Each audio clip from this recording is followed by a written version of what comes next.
লাইফে প্রথমবার হযরত শাহজালাল আন্তর্জাতিক বিমানবন্দরের সামনে গেছি, যেখানে আমি ফুল দেওয়ার কথা সেখানে আমি ফুল পেলাম। তো কাকে আনতে গেলাম, কি গিফট পেলাম, সবকিছু থাকছে কিন্তু আজকের ভিডিওতে।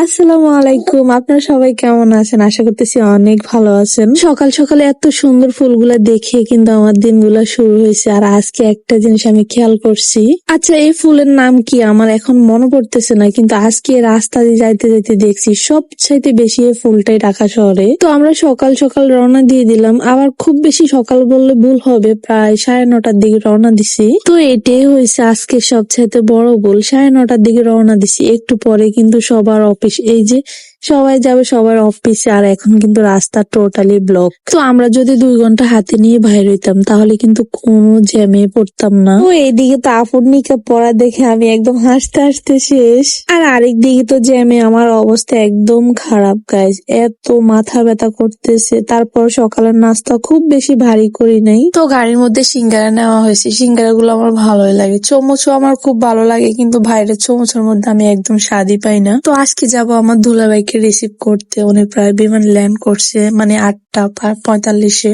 তো যেখানে আমরা মানে ওনার জন্য অপেক্ষা করার কথা, সেই জায়গায় উনি আমাদের জন্য অপেক্ষা করতেছে, আর আমরা খুবই দ্রুত মানে চাইতেছি যাওয়ার জন্য। তো আমার দুলাভাই একজন সৌদি প্রবাসী, আমার প্রায় জ্ঞান হওয়ার পর থেকে দেখি আমার দুলাভাই একজন প্রবাসী। প্রবাসীর বউ হয়ে থেকে যাওয়াটা কিন্তু খুব সহজ ব্যাপার না, এটা কিন্তু অনেক বড় একটা স্যাক্রিফাইস। তো ফাইনালি আমরা এয়ারপোর্টের সামনে আসছি। তো এয়ারপোর্টের সামনে আসছি, জীবনে প্রথমবার, কোথায় একটু হাঁটিমুটি দেখবি সেটার সুযোগ একদমই হয় নাই।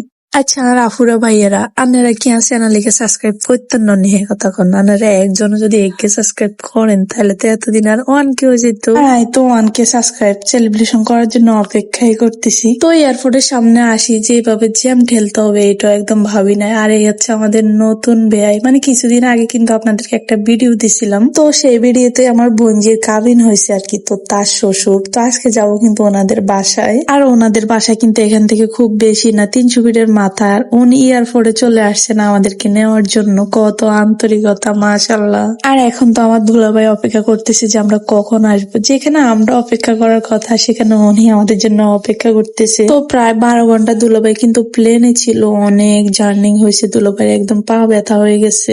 আর ওই যে সব সামান গুলা রাখতেছে, তো আমরা যেরকম আসছি সেরকমই একদম গাড়িতে বসে গেছি, গাড়িতে কোনো নামা নামের অপশন নাই। গাড়িতে বসে একটা জিনিস দেখছি, যেটা হচ্ছে এয়ারপোর্টে যেসব ভিখারিরা আছে না, এটা কিন্তু অনেক কিউট দেখতে, অনেক স্মার্ট। তাদেরকে দেখে না কেউ বুঝতে পারবে না যে তারা ভিখারি, তারা এমন বেশে আসে মনে হচ্ছে তারা কোনো মানে কাউকে রিসিভ করতে আসছে। তো নতুন বেয়ে তো এখানে আমাকে গোলাপ ফুলের ভালোবাসা দিতেছে, গোলাপ ফুল দিয়ে রিসিভ করতেছে, আর আমার জন্য ফুলগুলো রাখতে রাখতে নাকি ফুলগুলো শুকিয়ে গেছে। আর এখন তো চলে আসছি আমাদের নতুন বেয়ের বাসায়, এগুলো নাকি ভাইয়াকে প্লেনে দিছে খাওয়ার জন্য, আর উনি আমাদেরকে দিছে। আর আরেক দিকে তো নতুন বেআইনের খাওয়ার দাওয়ারের এলাহি আয়োজন, যদিও সবকিছু ভিডিও ক্লিপ নিতে পারিনি। ওই যে আমার মেয়ে তার আপুর সাথে ভিডিও কলে কথা বলতেছে, মূলত যার শ্বশুর বাড়িতে আসছি তার সাথে কথা বলতেছে। তো ফাইনালি খাওয়ার দাওয়ার শেষ করে আমরা এখন আমাদের বাসার উদ্দেশ্যে রওনা দিছি, আর আফুরা কিন্তু নোয়াখালীর উদ্দেশ্যে রওনা দিছে। আর ঢাকা শহরের এই চিয়াঞ্জির মধ্যে বসলে না আমাকে কেমন জানি জেলখানার আসামি আসামি মনে হয়। তো চলেন কি ছিল দুলাভাইয়ের তরফ থেকে হালির জন্য গিফট সেটা আপনাদেরকে দেখাবো। তো বাইয়ের সামানগুলা কিন্তু খোলা হয় না,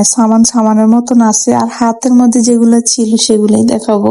আর প্রথমেই ছিল এখানে খেজুর, তো খেজুর গুলা ভাইয়া যেহেতু হাত ব্যাগের মধ্যে নিছে, তো সৌদি আরব এয়ারপোর্টে ভাইয়াকে ধরছে খেজুর গুলা ফেলে দিতে হবে, এগুলো এভাবে হাতে করে নেওয়া যাবে না, মানে হাত ব্যাগে করে নেওয়া যাবে না। তো উনি একটু টেকনিক খাড়াই নিয়ে আসছে, যেহেতু পুরান মানুষ একটু টেকনিক খাড়াইতে কিন্তু অনেক পারদর্শী। তারপরে যেটা ছিল এটা হচ্ছে বাদাম অয়েল, এটার জন্য কিন্তু আমি ভাইয়াকে বলছি যে আমার জন্য আপনি কিছু আনেন না আনেন, আমার জন্য একটা বাদাম অয়েল আনতে হবে। আর বাদাম অয়েল তো আমরা সবাই জানি চুলের জন্য অনেক ভালো। তারপরে যেটা ছিল এটা হচ্ছে একটা টুথপেস্ট, আসলে সবগুলা যে আমার লগে মিলে যাইতেছে এটা তো বুঝতেছি না, আমার যে দাঁতের সমস্যা, দাঁতের কামড়ে মরে যাইতেছে, যাই হোক ভালোই হয়েছে। তারপরে যেটা ছিল গাইস, খেজুর ছিল 2 বক্স, আর খেজুর গুলা কেমন জানি মানে খেজুরের আচার মনে একটা ফ্লেভার আসে, ভালোই লাগছে। আর এটা তো আমরা দেখছি এটা হচ্ছে মাখন। তারপর তো ছোট ছোট কিছু প্যাকেট ছিল, এই প্যাকেট গুলোর মধ্যে হচ্ছে যে চিনি, লবণ, আর এই সানগ্লাসটা দুলাভাই আমাকে দিছে। তো সানগ্লাস না আমার খুব বেশি কাজে আসে না, এটা এভাবে থাকবে, বেশি একটা পড়া হবে না। সবকিছুর মধ্যে যেটা নাই সেটা হচ্ছে আমার ফেভারিট চকলেট। তো সেটা কোনো ব্যাপার না, ব্যাপার হচ্ছে আমার আপু যে সময় সামান খুলবে